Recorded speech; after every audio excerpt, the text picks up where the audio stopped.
Donc, bonjour à tous, on va voir comment on peut développer des applications mobiles natives pour Android et iOS avec React Native. Donc moi je suis Nicolas Torion, je suis développeur full stack au Bear Studio. On a un studio de développement d'applications web et mobile et on est basé à Rouen en Normandie et on travaille principalement avec des porteurs de projets, des lanceurs de startups.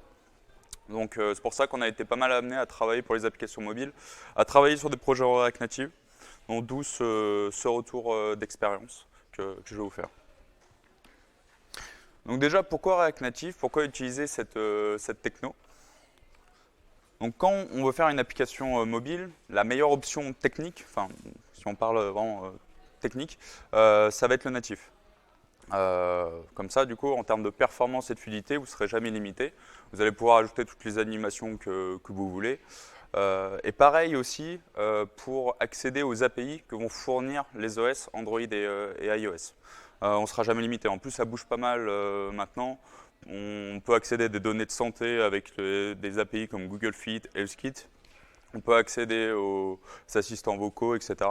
Donc au niveau hardware, au niveau des API, etc., aussi avec du natif, on n'est jamais limité parce qu'on utilise, en fait, les langages sont proposés par Google et Apple pour leurs OS. Donc le natif, c'est bien, mais le problème, c'est que c'est coûteux. Parce que quand on veut développer une application mobile native, on va avoir deux projets séparés. Pour Android, on va devoir avoir un projet en Java, Kotlin. Maintenant aussi, on peut avoir du Compose. Et pour iOS, on va avoir un projet en Swift, SwiftUI. Donc ça fait deux stacks assez différentes à gérer et à maintenir. Et donc, ça multiplie les budgets par deux. Dès qu'on veut implémenter une feature ou corriger un bug, on doit aller faire deux implémentations dans les deux projets.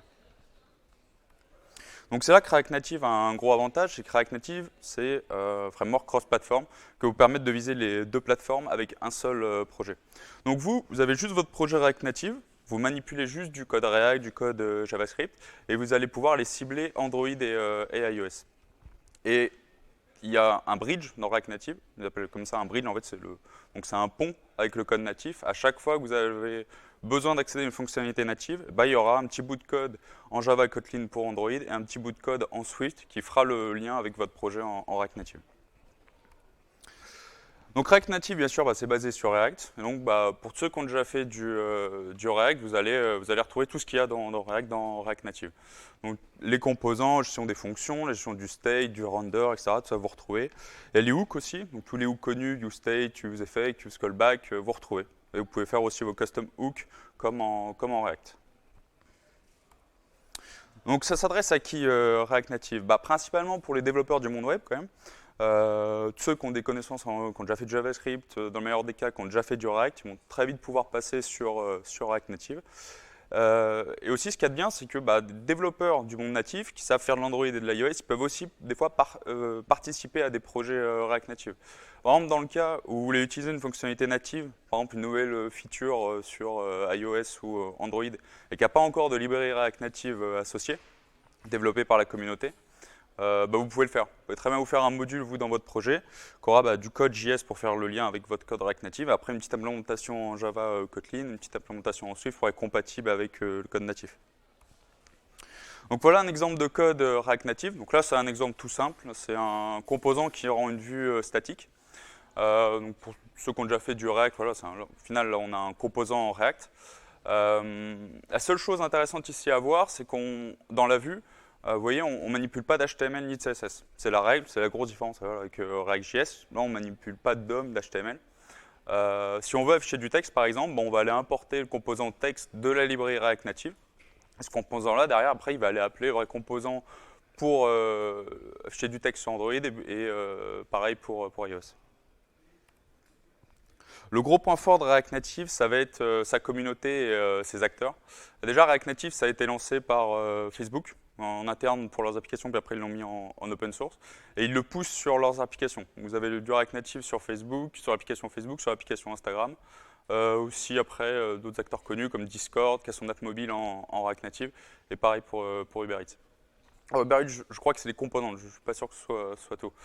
Et aussi, par rapport à la communauté, au-delà des stars, le gros point fort, c'est le nombre de librairies. Pour tous les cas d'usage connus, communs en fait, sur les apps mobiles, vous aurez dans la plupart des cas une librairie React Native qui vous permettra d'aller plus vite et d'implémenter proprement la solution. Donc au niveau du setup, alors pour le setup de base, avec le projet de base de React Native, vu que vous allez après builder des applications comme si c'était du code natif, vous avez besoin des outils de développement prévus normalement pour le natif. Donc pour Android, vous avez besoin d'Android Studio et d'installer un Android SDK pour développer et pour builder l'application Android. Et pour iOS, vous avez besoin d'un Mac avec Xcode d'installer dessus. Donc ça, c'est pour le projet de base. Après, il y a une autre solution qui est Expo, qui est vraiment pas mal. Expo, en fait, eux, ils proposent des services externes qui vont vous permettre de builder à votre place les applications.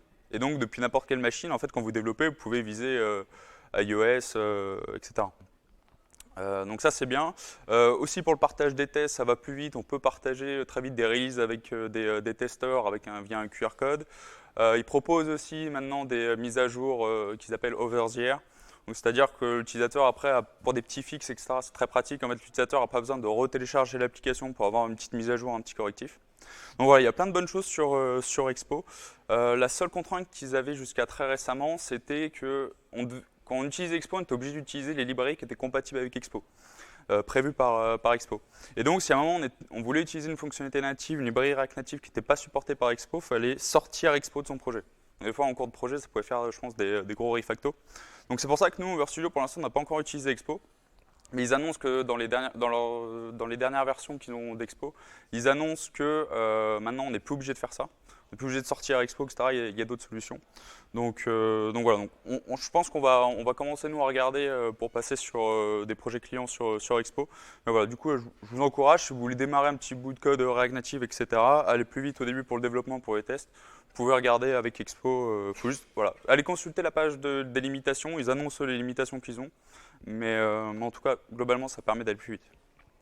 Et pour ce retour d'expérience et pour la démo que je vais vous faire, je n'utilise pas Expo pour information. Donc comment est-ce qu'on gère le layout maintenant, on va voir, et le style sur React Native. Alors, la solution de base, ça va être d'utiliser du JSS, donc en fait, ça va être des objets JavaScript qui vont contenir du style. C'est pas du CSS, comme je vous disais tout à l'heure, on ne manipule pas de HTML ni de CSS en React Native. Par contre, c'est tourné pour les développeurs du monde web, ils reprennent en fait tous les attributs les plus connus de CSS. Donc on va retrouver color, font weight, font size pour changer la police, la taille de la police. Et aussi par exemple padding, margin, tout ça vous retrouvez dans React Native. Donc c'est juste un objet JSS qu'après on va passer en prop style sur le composant qu'on veut styliser. On retrouve aussi Flexbox, donc voilà tous les attributs flex qu'on peut avoir dans le web pour disposer des éléments, etc. C'est très pratique. Alors là, je vais le répéter plusieurs fois, après vous verrez aussi pendant la démo. La librairie React Native, elle est très légère en fait. C'est fait exprès, ils embarquent très peu de choses dans la librairie de base de React Native. Et donc ça concerne aussi les composants. Il y a très peu de choses dans les composants. On peut afficher du texte, il y a quelques boutons, mais il n'y a vraiment pas grand-chose. Donc après, dès qu'on veut faire des interfaces évoluées, sur nos applications, il faut passer par des librairies de composants. Alors nous, on a pu en tester deux.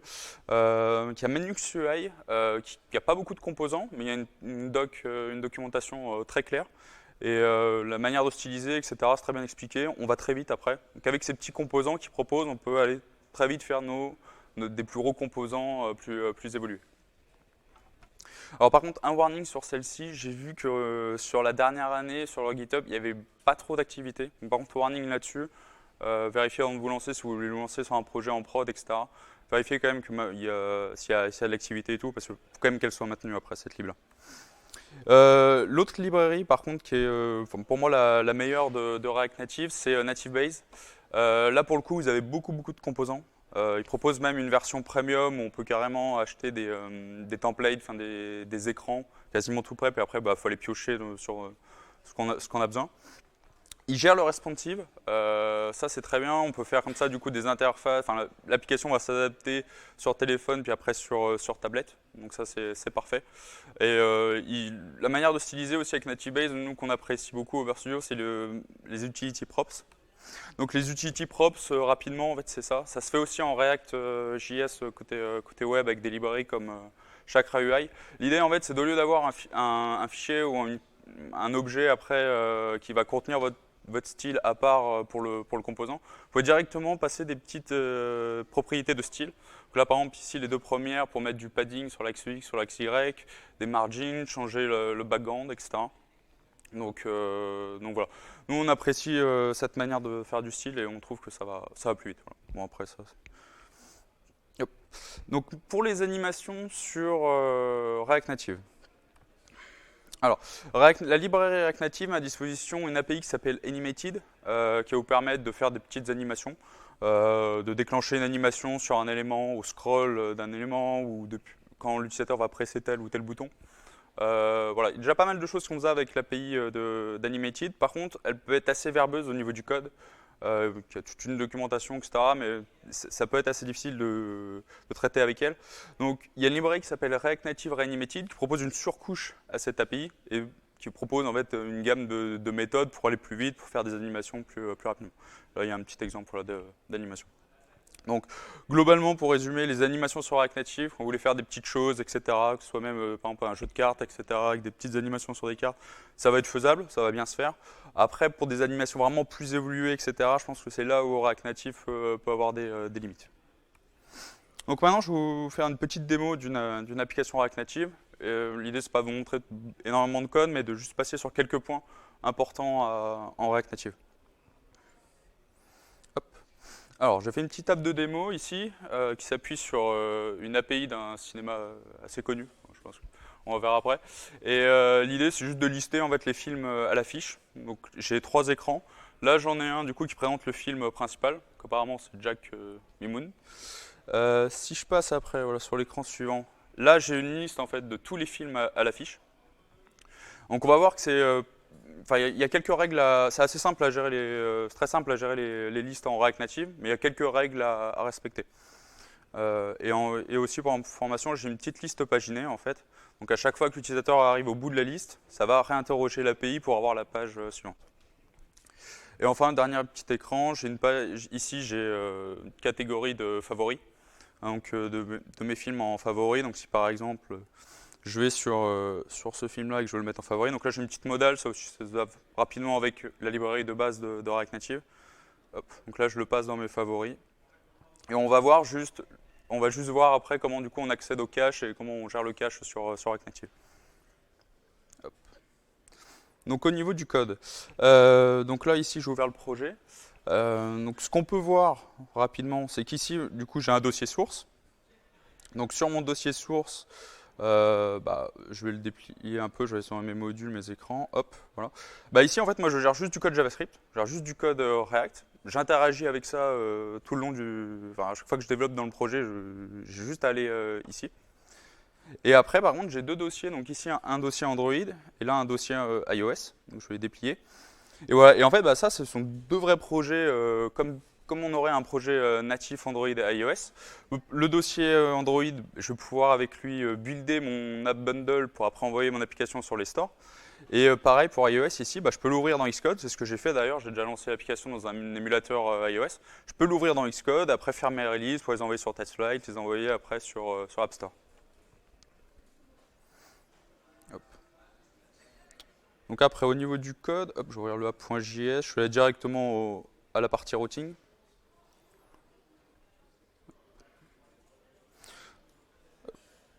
Donc comme je vous disais tout à l'heure, la librairie React Native, elle embarque très peu de choses. Et ça concerne aussi le routing. En fait, elle n'embarque pas de base le routing. Mais une librairie qui est quasiment officielle, ils la mettent dans leur documentation pour faire le routing, qui est React Navigation, qui est très bien, qui va vous permettre de gérer beaucoup de choses. Par exemple, ils permettent de gérer, de se créer des stacks en fait, d'écran, ils appellent ça des stacks. C'est-à-dire que je peux avoir par exemple une stack d'écran en mode non connecté pour que l'utilisateur puisse aller se connecter, aller sur la page d'inscription, aller sur l'écran pour modifier son mot de passe, etc. Et après une stack d'écran en mode connecté. Donc voilà, on peut organiser ses routes d'écran en stack, après faire des conditions sur les stacks, etc. en fonction du token, etc. Donc voilà, vraiment pas mal de possibilités. Et après aussi ce que propose React Navigation, c'est par exemple, ici, là, c'est ce que j'ai, mais ici, en fait, là, j'ai des onglets dans une bottom bar, et il propose voilà, cette gestion en onglets avec Tabs Navigator, par exemple. Donc ici, j'encapsule dans Tabs Navigator les différents écrans. Donc là, ici, je définis la route. Donc là, par exemple, ici, la name home. Je dis que mon composant, du coup, pour la page home, ça va être home screen. Pareil, après, pour la liste des films, ça va être movie screen. Et après, favorites. La route favorite ira taper sur fav screen. Bon, un petit exemple. Après aussi, ils ont par exemple des menus drawer où on peut avoir le menu avec toutes les routes, etc. Sur la gauche en dépliant. Enfin, il y a vraiment pas mal de possibilités avec React Navigation. Pour toutes les contraintes de routing classiques, vous pourrez faire tout ce que vous voulez. Hop. Ah oui, bon. Tac. Et là, vous avez vu, en fait, à chaque fois que je change d'onglet, j'ai une petite animation. Donc pour ça, celle-là, c'est pas moi qui l'ai faite. J'ai utilisé une librairie React Native Animated Nav Tab Bar qui, en fait, est une surcouche à React Navigation. En fait, c'est juste ça change un petit peu le style. En fait, ça met des animations quand on change ici d'onglet. Et je suis allé voir le code de cette librairie-là. Il s'appuie sur l'API directement de React Native Animated. Donc voilà un petit exemple. Voilà une animation toute simple qu'on peut faire avec l'API Animated.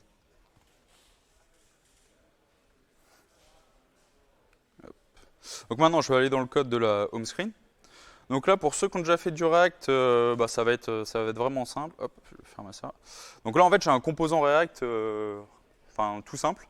Là, ici, j'ai ma gestion du state. Ici, j'ai mes méthodes là, avec mon useEffect pour aller au début requêter l'API. D'ailleurs, vu qu'on est sur du JS et du React Native, je peux aller interroger, je peux utiliser Axios pour faire mes requêtes. En fait, je peux faire mes requêtes comme je fais d'habitude dans le web. Et après, ici, je vais avoir ma partie de render. Donc là, quand l'API est en train d'interroger, quand c'est en loading, je mets un petit spinner. Et après, ma vue, là, ici, que j'ai là actuellement, quand le film est chargé.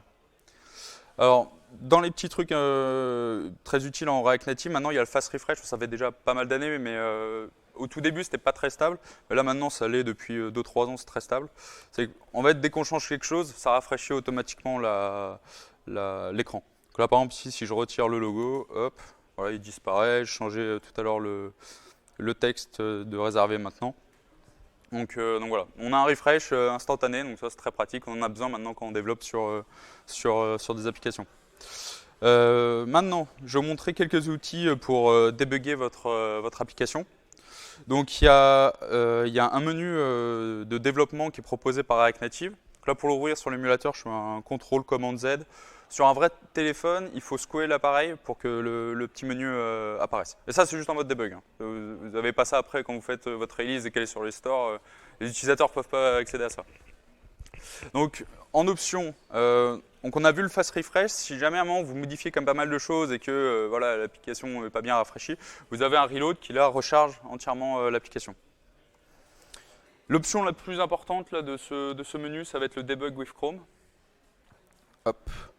Donc là, automatiquement, ça m'ouvre un Chrome. Et quand je vais dans la console de cet onglet Chrome, j'ai accès à tous les logs, tous les console logs que je peux mettre dans l'application. J'ai accès aussi aux warnings, aux erreurs détaillées, parce que ça, c'est très important. Il faut, comme sur du code React, tous les projets, même les frameworks Angular, etc., faut traiter les erreurs. Quand on a React Native, des fois, prévient que, attention, là, tu peux avoir un problème de perf, etc., si tu utilises mal tel ou tel truc. Donc, par exemple, ici, là, je vais juste loguer le résultat de mon API.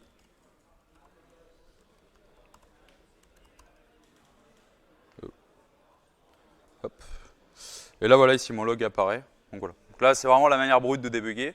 Mais bon, c'est quand même assez pratique. Après, il y a d'autres solutions pour débugger. Je vous encourage à les utiliser. Il y a un outil qui s'appelle React Native Debugger. Donc là, ça s'installe sur votre machine de développement. Hop. Donc c'est pareil en fait, avec ce debugger, vous pouvez accéder au log, mais aussi vous pouvez accéder à toutes les requêtes réseau qui passent dans votre application. Donc ça c'est vraiment pratique, après quand on a besoin de débugger pourquoi l'API elle répond ça, etc.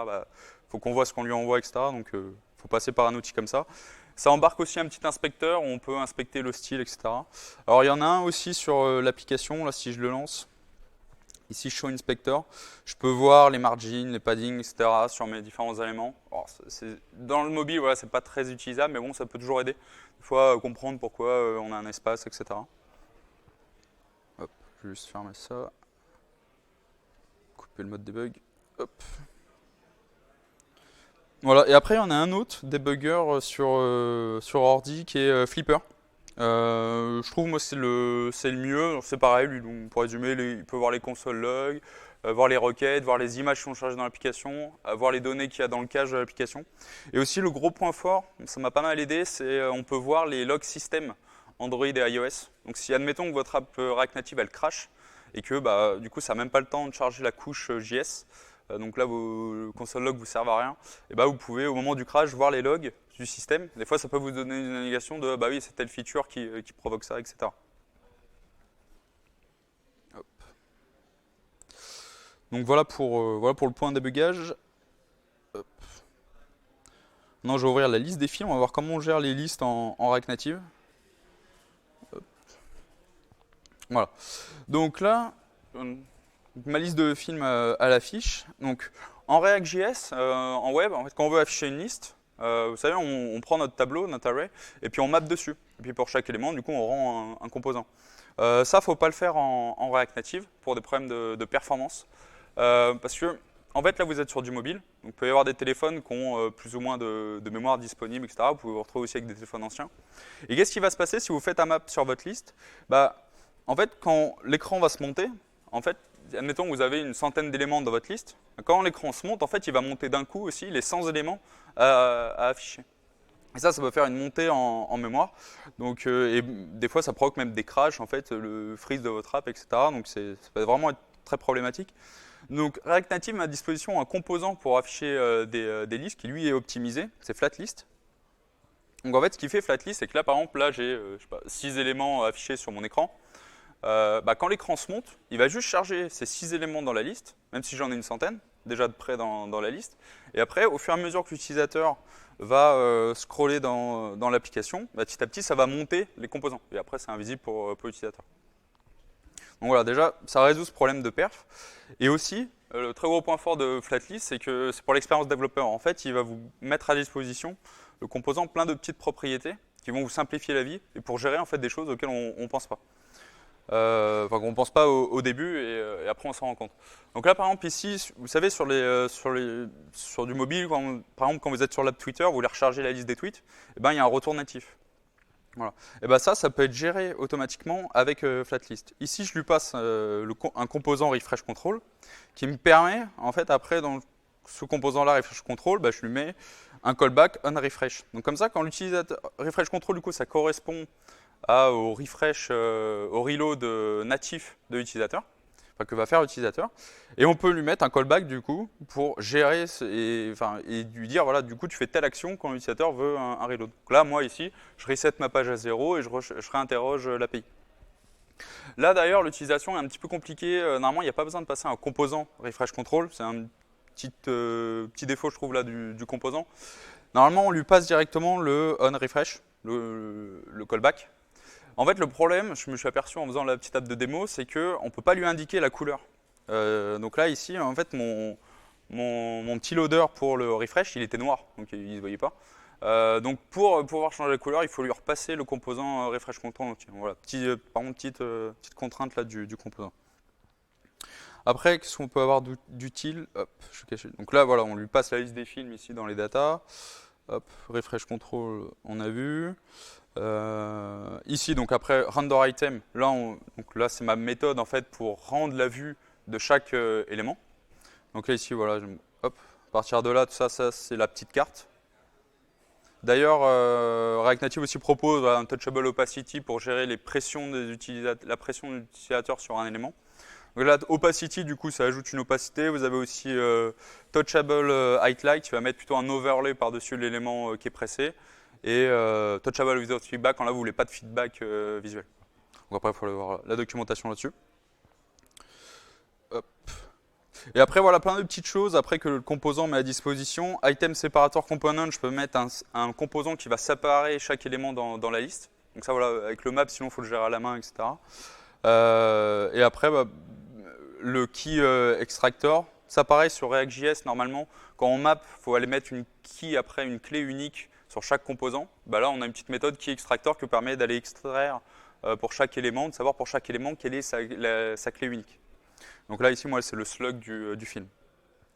Et après, le dernier petite méthode que je vais vous présenter, le onEnrich. Donc là, ça c'est un callback. Je lui passe un callback quand quand l'utilisateur atteint la fin de la liste qui est actuellement chargée. Donc là, par exemple ici, voilà. Quand j'arrive au bout de la liste, ça va appeler onEnrich, qui va appeler mon load next page, et ça va aller charger la page suivante côté API. Voilà, donc plein de petites choses vraiment utiles. Donc il y a flatlist, et quand vous avez des sections après, et à l'intérieur des sections d'autres listes, vous pouvez utiliser sectionList aussi. Voilà. Hop. Donc voilà pour tout ça. Maintenant, on va voir rapidement l'utilisation du cache sur React Native. Hop, donc là, si je joue Fave Screen. Donc là, autre petit exemple, vu que c'est du React, je peux utiliser des custom hooks. Donc là, je fais un custom hook use favorites pour gérer tous mes favoris. Hop. Donc là, voilà, un custom hook. Hein, le code, il n'y a rien d'exceptionnel. Ici, je retourne mes différentes méthodes pour récupérer les favoris, pour ajouter un élément aux favoris, pour supprimer un élément des favoris, et pour savoir si un élément est dans les favoris. Donc ça me permet voilà, de gérer après. Tout à l'heure, on avait vu en fait quand je suis sur un film, voilà, là du coup il n'est pas coché s'il n'est pas dans les favoris, etc. etc. Donc voilà pour ça. Et après, pour interagir avec le cache, il faut utiliser Async Storage, qui s'utilise comme local storage en web. Donc là, pareil, par contre, à la base, ils faisaient partie de la librairie React Native de base, mais parce qu'ils veulent faire vraiment une librairie plus légère possible, ils l'ont sorti, et du coup, ils ont créé un autre repo qui est officiel, enfin une autre lib qui est là pour le coup vraiment officielle, qui vous permet. Donc, il faut juste penser à le mettre au début. Si vous avez besoin d'accéder au cache, il faut l'ajouter au début dans votre projet. Donc Async Storage s'utilise comme local storage en web. Si on veut récupérer un élément, on fait un get item en lui passant la key, la clé. Et si on veut setter après un élément dans le cache, bon, on va mettre la clé et la valeur de notre élément. Voilà. Rien de plus simple avec set item. Donc voilà pour tout ça. Donc là, voilà, je vous ai un peu présenté quelques différents points en React Native pour le développement. On a juste vu là, là vous avez vu, en fait, on fait juste du code JS, du code React. Alors, ce qu'il y a de bien avec React Native, je vais en faire la démonstration. Hop, je vais ouvrir le composant. Button. J'arrête de cliquer là. Hop. Donc, payment button. Hop, je prends nouveau king. Voilà. Du coup, payment button, du coup, c'est ce composant-là réservé. Du coup, c'est un bouton pour payer. C'est juste pour vous montrer un petit exemple de, vu qu'on est en React Native, à tout moment, en fait, on peut utiliser les fonctionnalités natives, interagir avec les API natives des OS. Donc là, par exemple, il y a Stripe qui met à disposition une librairie pour React Native, pour interagir avec Apple Pay, Google Pay, etc. Donc ça s'utilise de manière très simple. Je suis toujours dans mon code JS, que du coup, c'est la librairie en fait, qui s'est occupée de faire le pont avec le code natif. Et du coup, là, quand l'utilisateur va presser le bouton réservé, ça va déclencher Handle Payment. Et du coup, je vais lui demander de passer un paiement auprès de l'utilisateur via Apple Pay. Donc là, c'est ce qui se passe. Voilà, hop. Ici, voilà, j'interagis directement là, avec Apple Pay. Donc là, après, il n'y a rien de branché, il faut que je fasse l'API, etc. pour vraiment gérer le paiement. Mais voilà, c'est juste pour montrer que côté mobile, par contre, on peut gérer, on peut appeler Apple Pay, la fonctionnalité vraiment native de l'OS.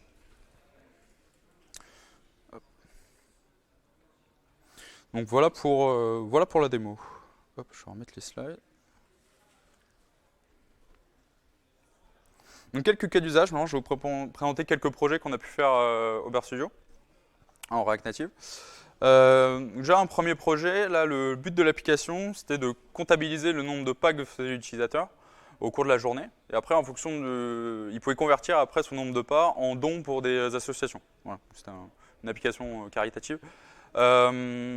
Et du coup, il fallait, pour Android et pour iOS, du coup, il fallait piocher dans les données de santé, appeler les API Google Fit pour Android et appeler l'API HealthKit pour iOS, parce que chacun, du coup, chaque OS a son propre système. Donc, on a pu faire ça déjà avec React Native. Il y avait deux librairies qui existaient, une pour interroger Google Fit, une autre pour interroger HealthKit. Ça, c'était faisable. Et après, ce qu'il y a de bien en React Native, là, je vous ai juste montré dans mon code, vous avez vu, j'avais juste des fichiers en .js. En fait, c'est tout à fait possible d'avoir des fichiers en .android.js, .ios.js. Ça, vous êtes sûr que votre fichier en .android.js, il va juste s'exécuter sur Android. Et la version iOS, elle s'exécutera que sur iOS. Donc du coup, votre composant peut avoir du code qui s'exécute que pour Android ou que pour iOS. Et c'est comme ça qu'après, depuis un service, on a pu cibler la bonne API.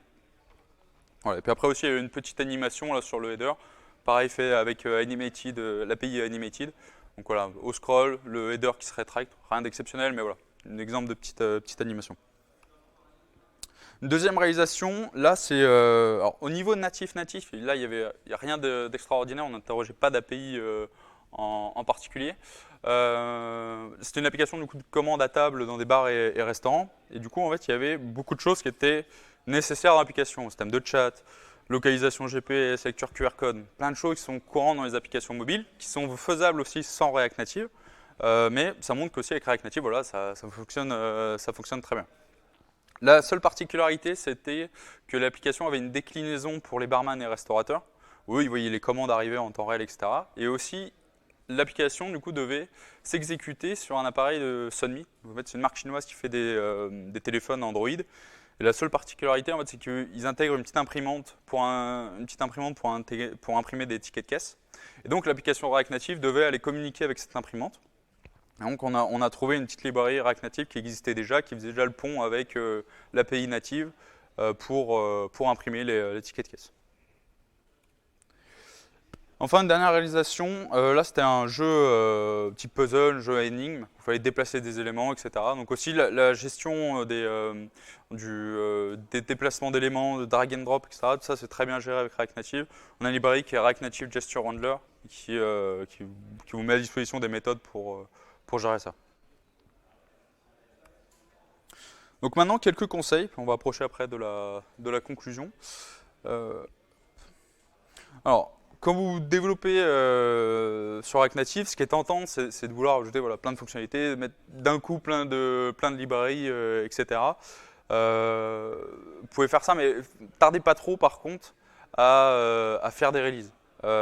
Faites-en le plus souvent possible. Dès que vous ajoutez une nouvelle librairie qui va contenir des fois, qui va utiliser du code natif, etc., ça peut entraîner des régressions. Donc faites des releases souvent, parce qu'après sinon vous ne savez plus à quoi est dû tel ou tel crash dans l'application. Donc voilà, des tests en continu, vu que c'est aussi à la fin des applications natives qui sont générées. Testez bien sur Android et sur iOS avec différentes versions, etc. Parce que vous pouvez avoir des bugs sur l'un ou l'autre. Aussi, je ne l'ai pas dit avant, vous pouvez utiliser des systèmes de log. Il y a Firebase qui met à disposition un petit CrashCTX que vous pouvez embarquer dans React Native. Ça, après, quand votre application est en production et que vos utilisateurs rencontrent des crashs, etc., vous pouvez avoir des logs en fait en temps réel, les logs de React Native et aussi les logs système. Donc ça peut être vraiment très utile pour comprendre ce qui se passe, pour détecter que votre application elle est incompatible sur un appareil que vous n'avez pas.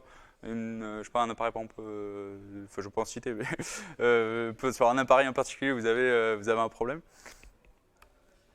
Les mises à jour de React Native, tardez pas trop, faut pas forcément se jeter sur la toute dernière version de React Native qui vient de sortir, ça n'a pas forcément d'intérêt.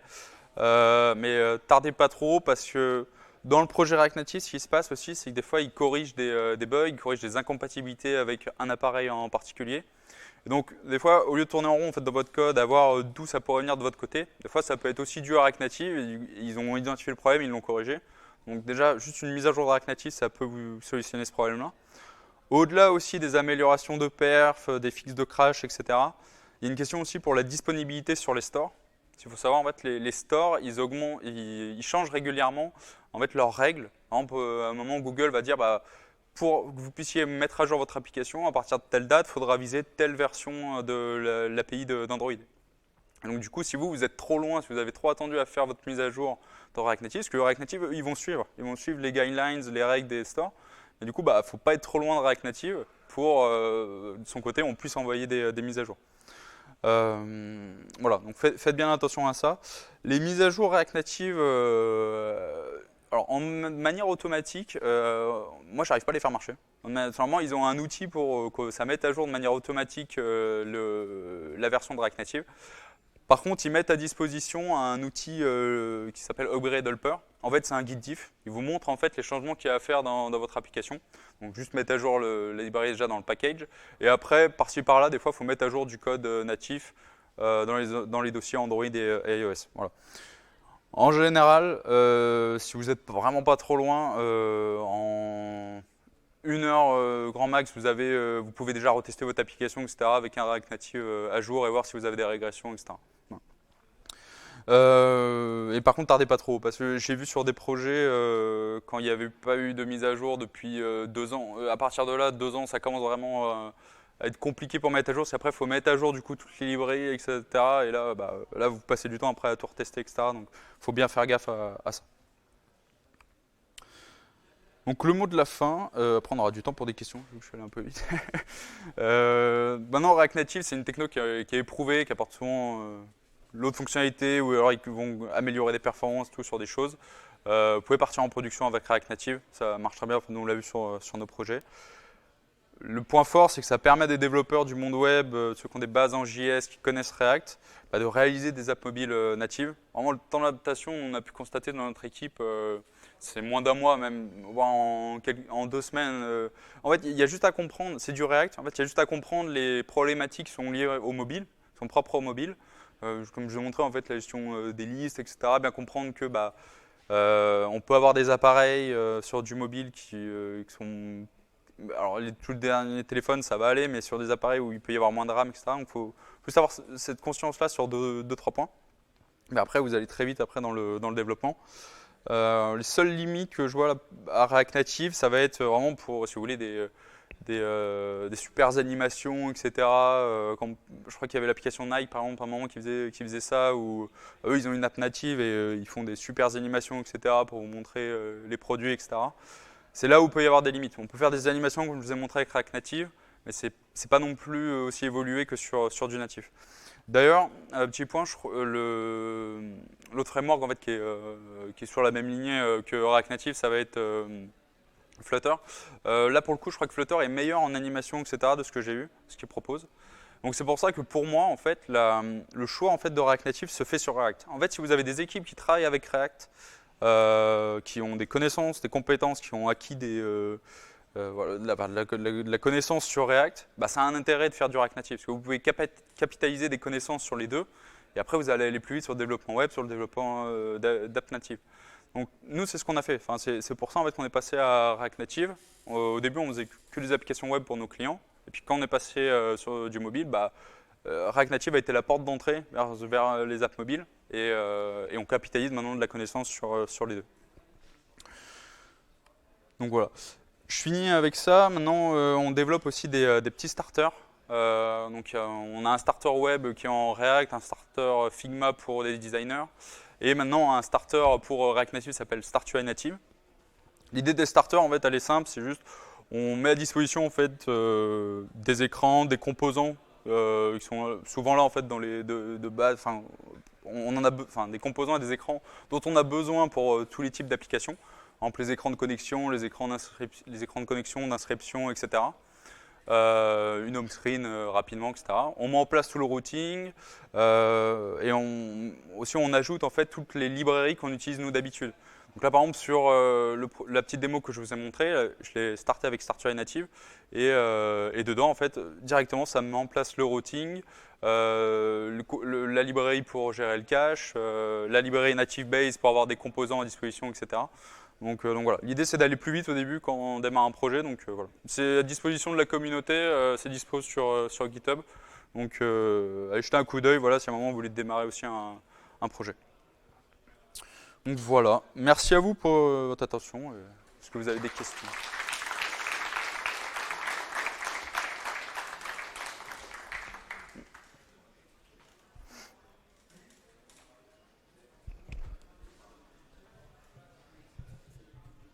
Merci. Oui, c'est bon. Okay. Petite question sur l'automatisation de test. Comment ça fonctionne ? L'automatisation de test, alors déjà vous pouvez utiliser des outils, les tests end-to-end sont faisables en React Native. En fait, on peut utiliser les mêmes outils qu'on a avec React. Déjà aussi vous pouvez mettre des tests unitaires, etc. Dans votre code, mais après voilà, des tests end-to-end aussi, c'est faisable. Après, j'en ai pas parlé, il y a aussi Fastlane qui va fonctionner avec React Native. Fastlane qui est un outil pour automatiser la distribution d'applications sur les stores, etc. Vous pouvez mettre ça en place et après du coup ils ont des outils, soit déclencher, du coup après dans votre CI vous pouvez soit déclencher des tests, soit aussi déclencher des screenshots, etc. pour voir en temps réel si du coup tel écran il s'affiche bien, etc. Et ça vous permet voilà, d'avoir des screenshots de votre application en fonctionnement sur tout un panel de devices. Voilà. Ça passe par des émulateurs. Et voilà.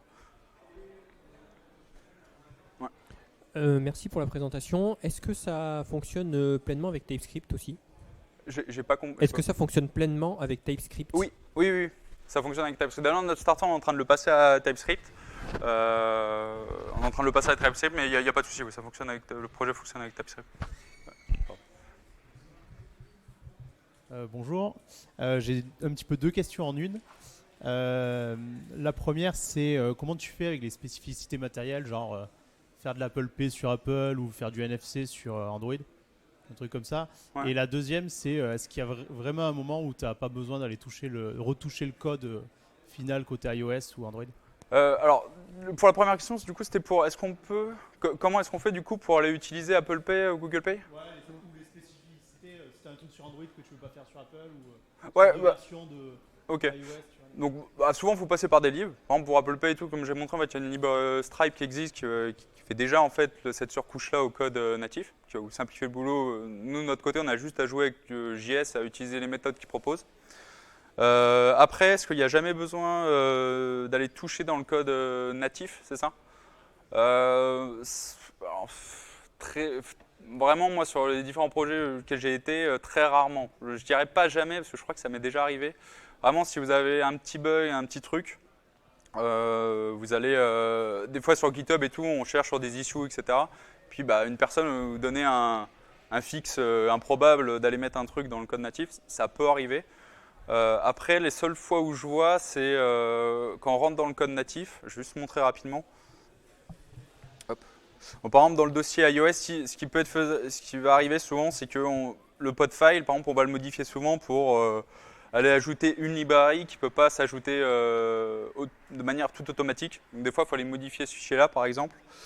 Et après, pour le build Gradle, de ce que je vois, ça, des fois, on peut le changer.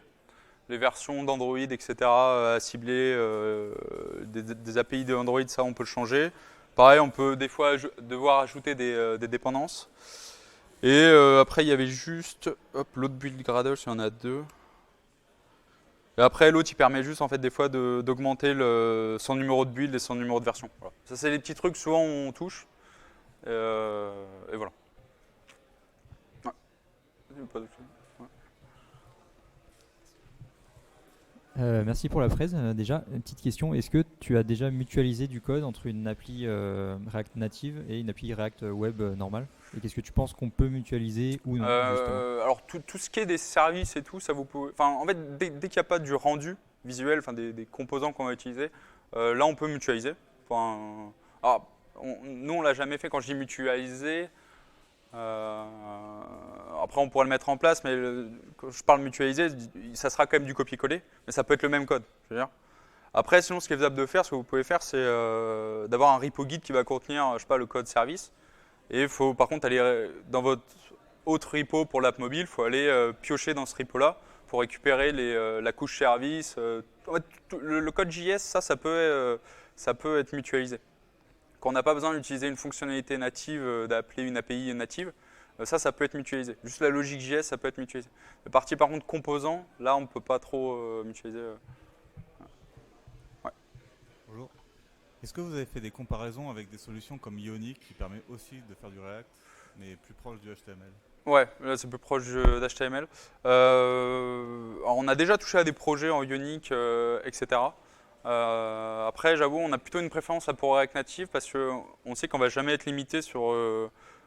Si à un moment, voilà, nos clients nous demandent d'ajouter une fonctionnalité, d'utiliser telle ou telle API, etc., on sait qu'avec React Native, on n'est pas limité. À l'inverse de Ionic, c'est qu'il faut avoir les librairies qui correspondent. Et voilà, c'est vraiment le gap, je trouve, entre les deux.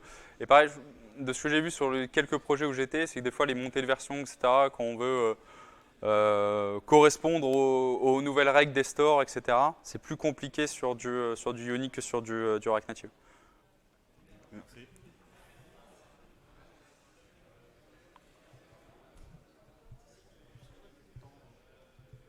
Bon, voilà, je crois qu'on peut applaudir. Merci à vous.